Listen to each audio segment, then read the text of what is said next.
Like the title of the video says, we're going to be covering Hildryn's final little step, and that is her passive. Now, the reason why I kind of chose to pull this out is because it does a lot of things, even more than it says it does in the tooltip description. So we're going to get into that. At the end, I will probably be covering her Balefire Augment as well. Depending on when you're watching this, this may already be in the game or just have been announced. So let's go ahead and get into it. First of all, let's look and see what it says it does. So what it says it does is you become invulnerable for a brief moment after your shields are depleted. This ability is restored when shields fully recharge. So, a couple things. Good ways to proc your passive over and over. So in order to do this, you're either going to have to be using pillage, or you're going to be using abilities, or sorry, not abilities, but arcanes that will allow you to recharge. You're going to be using mods that allow you to recharge very quickly. You may even be using the kind of cheesy low shield infinite recharge build where you just proc your passive over and over and you have like 500 health. So there's a couple different ways you can kind of take advantage of this passive, this section of the passive, but just keep in mind it's generally there. It's supposed to be there for when you get into a one-shot type situation, or if you're under a lot of heavy fire, it'll give you some breathing room. I don't think the creation of this ability had the intent of making her permanently, literally invincible. I kind of hope they change it. Maybe they give her some power elsewhere to take away this sort of ability. I know some people really like the fact that this can make you permanently invincible. I think that's in general a bad game design. So for the rest of everything, I'm actually going to be bringing over the wiki page, and I know you guys can just read this yourself, but we're going to kind of go a little bit more in depth to a lot of these and see why they're good or bad or kind of neutral. So jumping right in, we have her shield matrix. So shield matrix, I guess, is the name of her passive, and she has the behavior of shield gating. Now, shield gating, it says it bolsters her defenses. Now, here's a big new thing. If you have overshields, you actually will have slash and toxin damage. Anything that normally will bypass shields, it will not bypass shields. So, this does not mean your shields directly, specifically. It means your overshields. So as long as you have overshields, slash and toxin damage will hit those instead of your shields or your health. Now, if you run out of overshields, this will no longer be in effect, and that's going to be its primary flaw, in that unless you're constantly spamming something like pillage, you're not going to be able to maintain your overshields unless someone else is giving them to you. So in my personal opinion, there's a lot of decent ways to sort of kind of regen shields or make shield regen faster, or bolster your shields, but overshields tend to be very mechanic heavy. They tend to be personal to a specific frame or a specific play style, and unless you're just spamming pillage on Hildryn, it's going to be really hard to ignore the slash and toxin damages. You'll probably have to deal with them another way, such as getting more health or getting a mod that reduces the damage or the chance that they happen, some stuff like that. Also, sometimes if you don't get one shot, just some simple health regen will be enough. So, moving on from that, when her overshield pool is depleted, any excess damage from the last hit is negated, preventing damage from leaking into the shield pool. This also occurs when her shield pool is depleted, preventing excess damage from leaking into her health pool. So what this means is if you have overshield and you have, I don't know, a buster cannon shot coming at you, you have one overshield left, you get hit for 1 billion damage, boom, it hits, your overshield is gone, but your shield hasn't even been damaged. So she actually has this, and this is what you would traditionally call shield gating in other games and in this game. So effectively, damage never leaks over, and this happens at the overshield to shield level and the shield to health level. So this is really nice, and it also kind of combos with her other mechanic of becoming invulnerable. So the next thing listed here is she becomes invulnerable to all damage for 3 seconds upon her shields being depleted. This is really, really important just because if you get hit and it's a hit that's strong enough to outright kill you even through the rest of your health, it actually won't, because we have a shield gate in place. You actually won't go from, 100 shields and 200 health to 0 health. It'll only take the shields and then immediately proc the invincibility.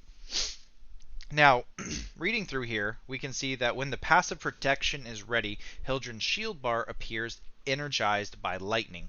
So we can go ahead and take a look and see what this looks like in game. So if you see up there, we have sort of like a pulsing lighter blue color kind of flying around. That's basically the animation for it.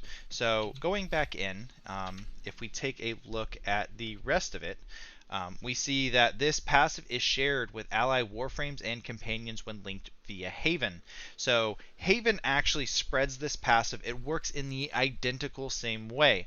Now, this portion is shared, so it doesn't necessarily grant allies shield gating aspects. It just simply does the invulnerability aspect. Now, this also means that if they reset their shields to full, just like you, it will reset the ability.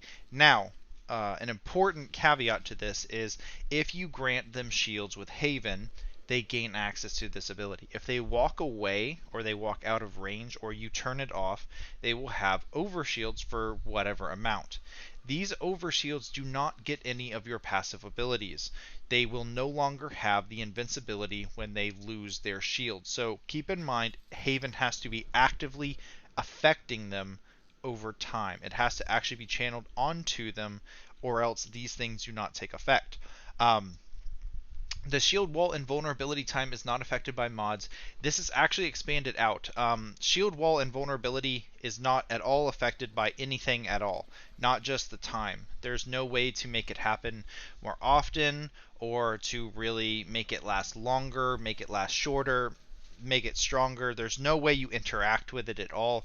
It's always 100% damage reduction for 3 seconds, no matter what. This passive also works in Arcwing combat, so this is kind of good, especially inside of the Railjack system. And I don't actually know because I haven't been playing Railjack recently, but sometimes when you hop out of the ship, you just get straight up one shot. So this will actually prevent you from being one shot.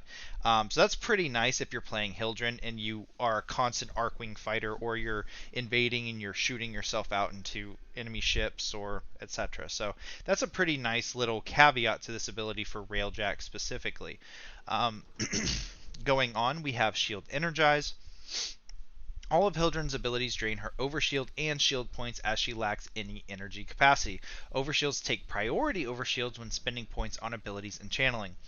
What this means is if you have overshields and you try to use an ability, it even further negates the ability for overshields to really apply damage mitigation via the toxin and slash procs.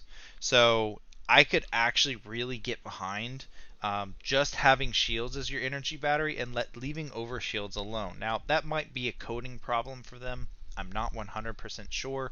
But what I do know is that if there is a way to actually bury or hide your overshield amount and just get some overshield and keep that toxin and slash proc off of you, maybe an augment that does this, it would be really, really handy and make that aspect of it actually accessible, because in most situations, even if you get 1200 overshields, as everybody knows, shields don't get access to armor, so they go away very, very quickly, and when you get into 50, 60, 70, 100 plus damage ranges, that overshield's going to last for one hit. So you're not going to really keep your toxic and slash procs mitigation up all the time, and this just further kind of aggravates that point. Your abilities take from overshields first. Energy Orb pickup restore 25 shield points and instantly bypasses the shield recharge delay enforced on receiving damage to shields, allowing Hildryn to quickly recharge her defensive barrier in combat. So What does this mean? What does it kind of do? So effectively, Hildryn has the ability to pick up energy orbs even though she doesn't have energy. Now these will restore a small portion of your shield points, and they instantly bypass shield recharge delay enforced on receiving damage to shields. So what that kind of means is you will start regenning your shields. This is very similar to Arcane Energize. So if I take, let's see, I'll go ahead and take, actually that should be fine. Let me make sure I don't have anything on my build right now. Let me take both of these off. So basically I have all of this, and what I'm going to do is I'm going to spawn these enemies, I'm going to unpause them. Now, I don't have the ability to take damage right now, however, I can turn on certain abilities. So what I'll do is I'll actually turn on my Aegis Storm. So turning this on, they should pop out energy orbs eventually. So what I can do now is I grabbed one, and you see my energy starts going up. So even if I get hit, it will start going up. It's going to be pretty difficult for me to show this really effectively, but what we'll do is I'm actually going to dial these guys down to like level 20, get rid of them, and I'll grab one heavy gunner. Now, I probably shouldn't grab heavy gunners, to be honest, because I think they do mostly impact damage, which is pretty rough against shields. So now that I've done that, let me go ahead and make myself invincible. So let me go ahead and have this guy shoot me, and we'll see as we start taking damage. I'll pick up an energy orb, and we will instantly be negated again. So let me wait for him to... There we go. So as you can see, I instantly start regenerating my shields. Now, if I get hit again, it will get rid of that. But if I tap it, I instantly start regenning. So effectively what this means is it basically is a start button for your shield regen. It will start it. Now, it does not mean that it will ignore enemy damage. It just means it will start it regardless of its normal timer. So this is not like your Arcane Aegis exactly, or is it? Yeah, I think it's Arcane Aegis, where it actually ignores all of the rest of incoming damage. It will not do that. It will only ignore the current timer and start it. So effectively think of this as it sets your timer to 0 seconds remaining for your shield to start regenerating. So all in all, this is actually a pretty decent feature of the ability, especially if you're doing Aegis Assault. Now, that being said, I think, and this is my own personal opinion, and you guys can, take from it what you will, but I think in order for this aspect to be really good, this needs to have a duration, a time amount where your shield will not be stopped by enemy damage. And I think we can all kind of agree it can't be too long, because then you're getting into, well, Hildryn just doesn't need anything to kind of be super tanky. I think what this should probably be is like maybe 2 or 3 seconds non-stacking. So every time you get a new energy orb, it will refresh that duration. So even if you're flying around and you're spawning energy orbs everywhere, you're going to need to fly low and constantly be looking for the energy orbs and picking them up. It'll create a more active, more mobile playstyle, and I think that would be fine. But as it is right now, these 25 shield points, even though they instantly start your shield recharge, it just doesn't matter that much because you're going to be taking damage all the time. Additionally, shield points from these energy orbs cannot create overshields if there are excess amounts. What that means is you will never be able to sit and farm a bunch of energy orbs and get into overshield range. I think this is a very fair kind of type. It's a fair type of restriction on the ability. I don't think it's super necessary, but I would like to see this this recharge actually last through a little bit of damage, however you like to put that. Now, one additional effect that overshields will grant you is you will have the ability to make your Balefire ragdoll enemies. Now, I didn't know this in my previous video when we did Balefire, but if you have overshields, as stated here, it will ragdoll enemies all over the place. I actually really don't like that feature, and generally I never have overshields on Hildryn when I play her, so I never really noticed it outside of the simulacrum. However, it is something worth noting. Now, from here we can kind of go into some other stuff. We can look at, you know, kind of how her shields interact with augments, or not really augments because she doesn't have that many yet, and arcanes and mods and all that kind of stuff. But I'm not going to go into that because it doesn't super affect this ability. You guys know how shields work. You guys know how shield regen works.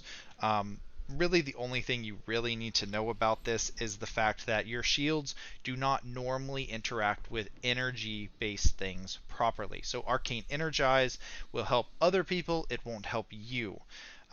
You don't really you're not really affected by energy modding anything. So if you put a mod on that increases your maximum energy cap, it doesn't affect you. The final thing, and this is kind of like a little bonus, is talking about the Balefire Augment that they just hinted at. Now, Balefire Surge, fully charged direct hits restore 250 shields to Hildryn. Impacts with a Nullifier shield will destroy them and restore 750 shields. This is kind of actually bad. I really don't like this. The only thing here that's good is the fact that it will destroy nullifier shields, which is something I've recommended for a number of other abilities, and it also restores 750 shields. That is a very strong, very useful effect. However, it is only against Corpus that that's going to be useful, obviously, and even when it is, it's not going to be super common. Now, beyond that, a fully charged Balefire is actually going to cost you quite a bit. Now, a normal shot is 100 shields. Charging it all the way up, I believe we found it to be 400 energy.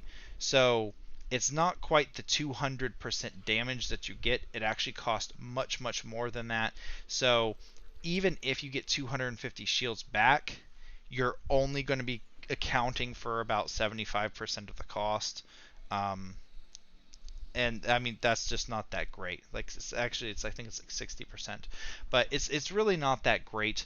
And on top of all of that, you need to land a direct hit. One of Balefire's bigger redeeming qualities is that it's an AoE attack. You don't have to directly hit, and a lot of times it's not optimal to hit an enemy directly. So I think the augment's going to be really bad. I don't have one yet, so don't quote me on any of this yet. I will try to get one as soon as possible. If I have any sort of contradicting views, I will release another video saying so. But anyway, as always, if I missed anything or misrepresented anything, please leave it in the comment section below. Let me know. I'm still learning too. Thanks for watching.